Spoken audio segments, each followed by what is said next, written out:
Chapter 10. An Unfruitful Search. Nancy Drew's presence in the mansion had a wholesome effect upon the Turnbull sisters, for soon after her arrival they became more cheerful.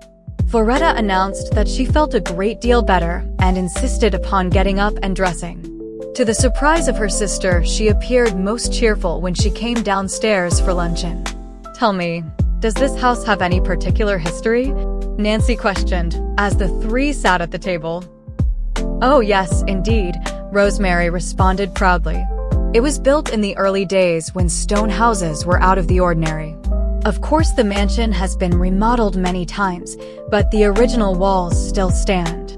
The property has never passed from the Turnbull family. To your knowledge, there are no secret panels or trapdoors in the house?" "I know of none.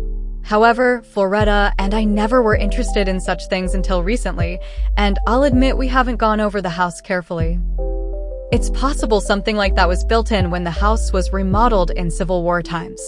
As a protective measure, you know.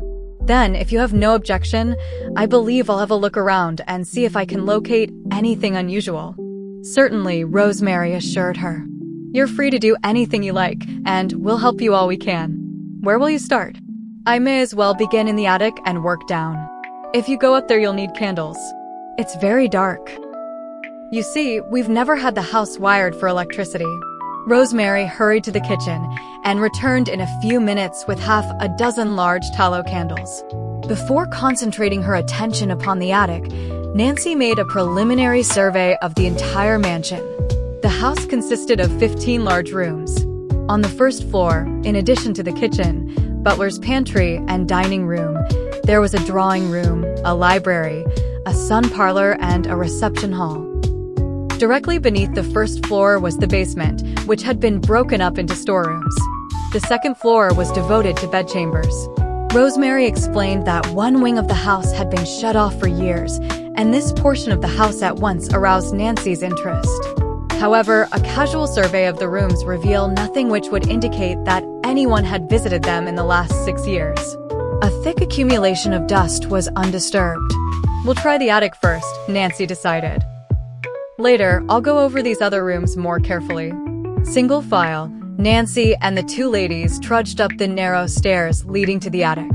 As Nancy opened a door at the head of the stairs, a gust of wind struck her candle and extinguished the flame. Quickly lighting it, she stepped into the attic. She glanced about curiously, flashing the light into every nook and corner. The attic appeared little different from others Nancy had visited. It was filled with pieces of discarded furniture.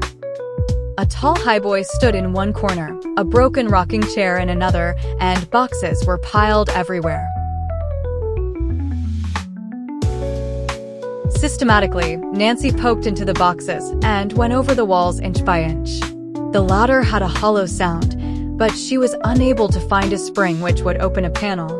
If the walls guarded a secret, they guarded it well. "I guess there's nothing here," Nancy admitted after she had spent nearly an hour in the attic.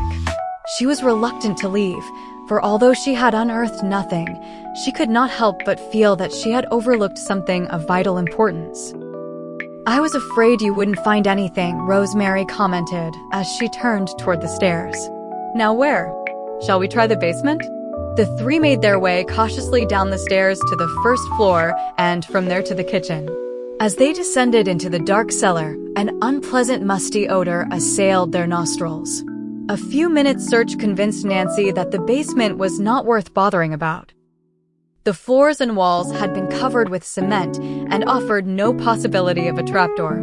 However, before returning to the first floor, she looked carefully about in the storerooms to make certain that no one was hiding there. "Well, our search wasn't very well rewarded," Nancy admitted after the three had returned to the kitchen. "But I'm not ready to give up yet. I intend to have another look tomorrow." The investigation of the attic and the basement had taken the better part of the afternoon, and already shadows were beginning to lurk in the nooks and crannies. With the approach of night, the house seemed to take on a more formidable atmosphere.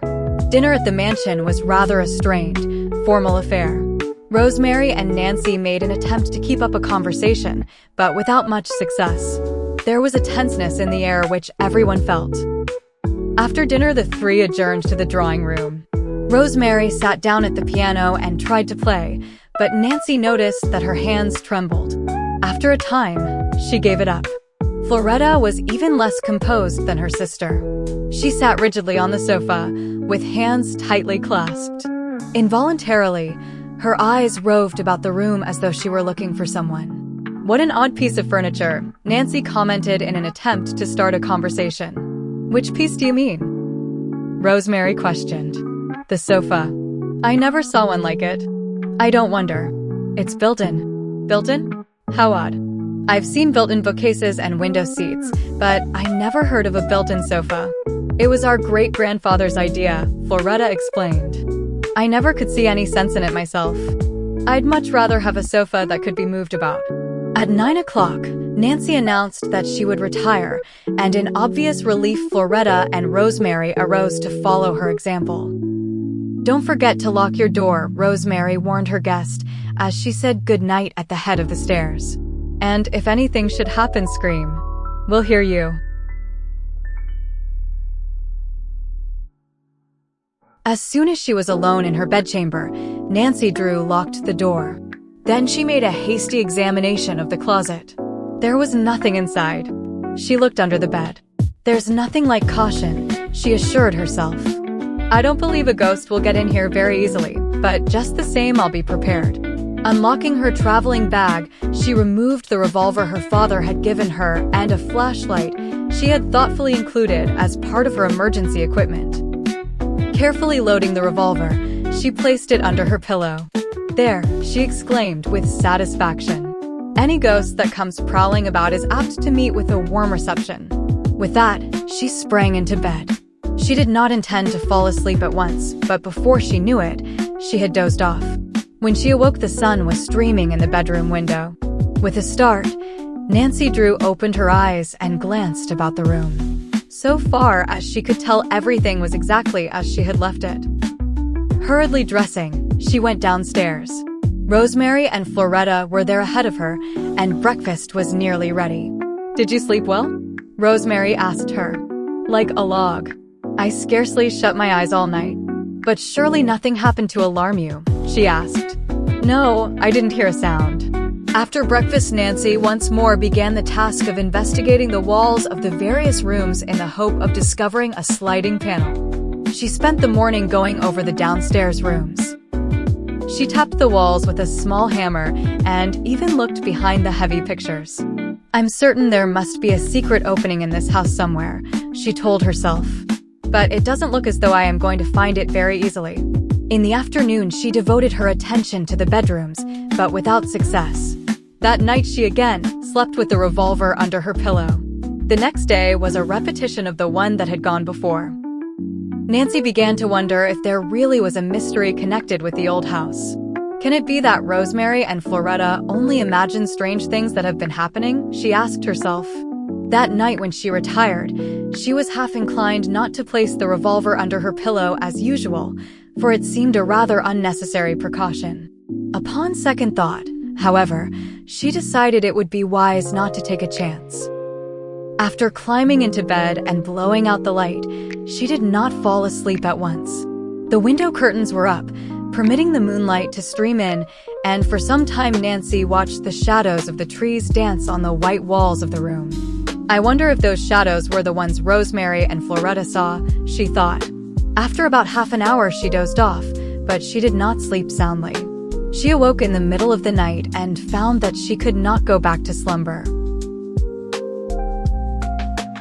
"What is the matter with me?" she asked herself.